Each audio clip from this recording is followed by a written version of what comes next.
এই সংসারে কোনো বস্তু হোক বা ব্যক্তি হোক, তার একার গুরুত্ব কিন্তু খুব বেশি নয়। একটা উদাহরণ হিসেবে বৃষ্টির ফোঁটাকে ভেবে দেখুন।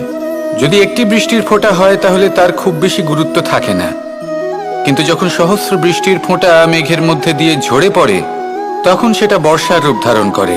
সেই বর্ষা যা এই প্রকৃতিকে শান্ত করে। সেইভাবেই পাথরের ছোট টুকরো, তার খুব বেশি গুরুত্ব থাকে না, কিন্তু যখন অসংখ্য পাথরের টুকরো একত্রিত হয় তখন তা পর্বতের আকার ধারণ করে। সেইভাবেই কিছু মানুষ যখন একত্রিত হন তখন তৈরি হয় পরিবার, কিছু পরিবার যখন একত্রিত হয় তখন তৈরি হয় সমাজ, যখন অনেক সংখ্যক সমাজ একত্রিত হয় তখন তৈরি হয় রাজ্য। এবার এই রাজ্যের সবথেকে গুরুত্বপূর্ণ ব্যক্তি হতে পারেন রাজা, কিন্তু তাও সেই রাজা একা কিছু করতে পারেন না।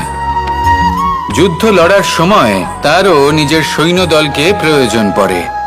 কিন্তু এই সংসারে এমন একজন ব্যক্তি আছেন যিনি একাই সব কাজ করতে থাকেন, এবং সেই ব্যক্তি হলেন মা।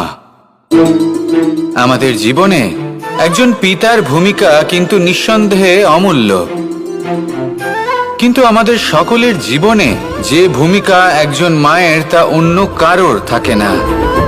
একজন মা একাই সন্তানকে বড় করতে পারেন, সংস্কারী করে তুলতে পারেন, তার জন্য পরিশ্রম করেন। আর এত কিছু কাজ করার পরেও তার কাজের জন্য তিনি প্রশংসা অবশ্য পান না। উল্টে যদি সেই সন্তান অনুচিত পথে চালিত হয়, অনুচিত কর্ম করে, তখন সেই মাকেই অপবাদের পাত্র হয়ে উঠতে হয়। আমাদের জীবনে মায়ের যোগদান কতটা সেটা বুঝুন।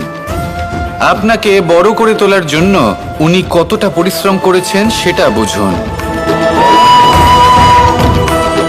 আজ থেকে, এখন থেকে, এই মুহূর্ত থেকে মাকে সম্মান করতে শিখুন।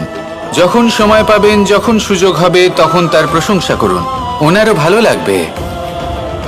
আর মায়ের এই মমতার জন্য, তার এই ভূমিকার জন্য আসুন সবাই মিলে আমরা তাকে প্রণাম করি, আর সকলে মিলে ভালোবেসে বলি রাধা রাধা। চলো চলো চলো চলো পাল্টাই।